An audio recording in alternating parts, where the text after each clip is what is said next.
Alright, y'all, I'm back. Some mushrooms are good.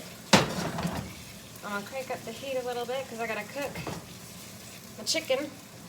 I'm just gonna slide my mushrooms over to the side.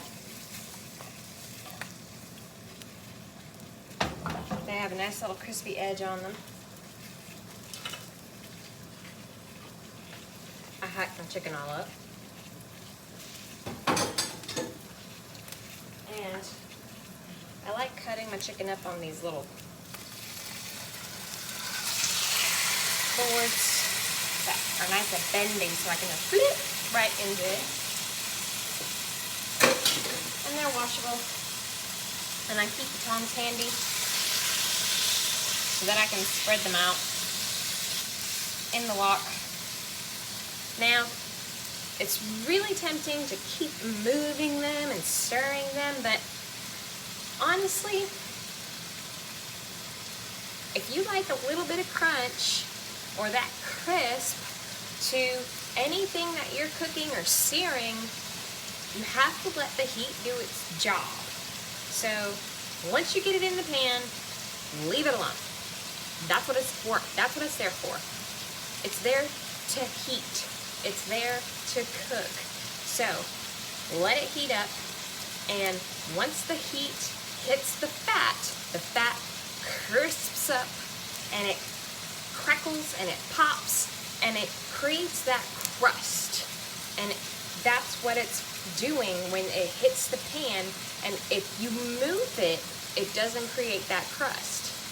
If you let it sit there and do its thing, it creates that nice crispy edge that we all love to taste and texture, bite into.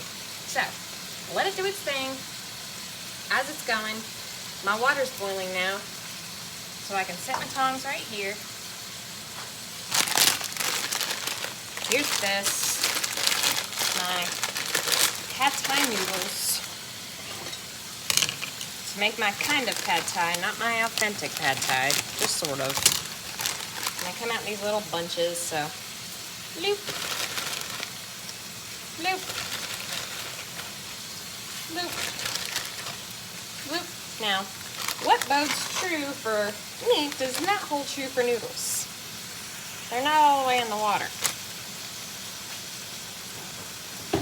And I need them to be.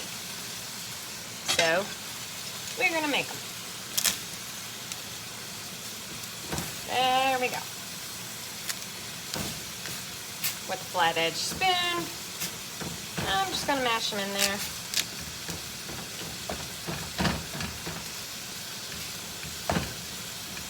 So that they can boil for their 6 to 7 minutes or however long they're supposed to be in there for.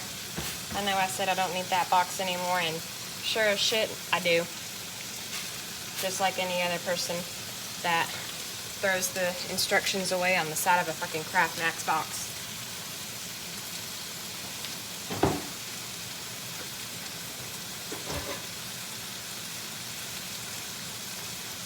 Now,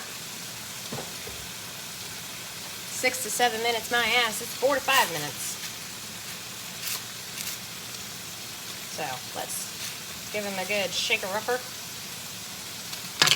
which is convenient because that's how long I want to let that chicken sit for. And since I've got ADD, we're going to set the timer.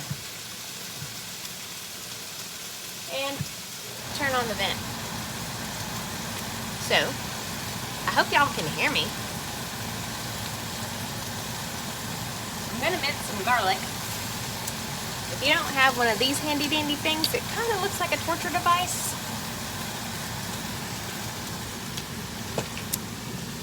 But it's really not. It's a garlic mincer.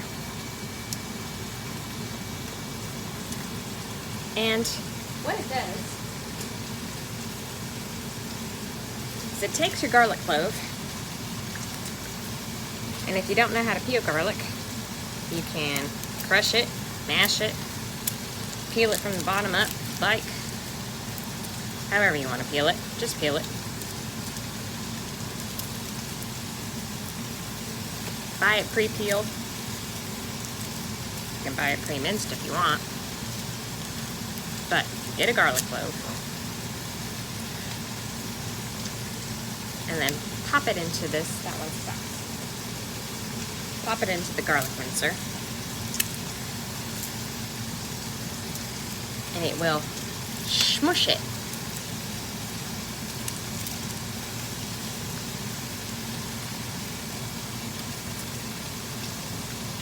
In here. All the way through there, so that you have minced garlic that's fresh and delicious.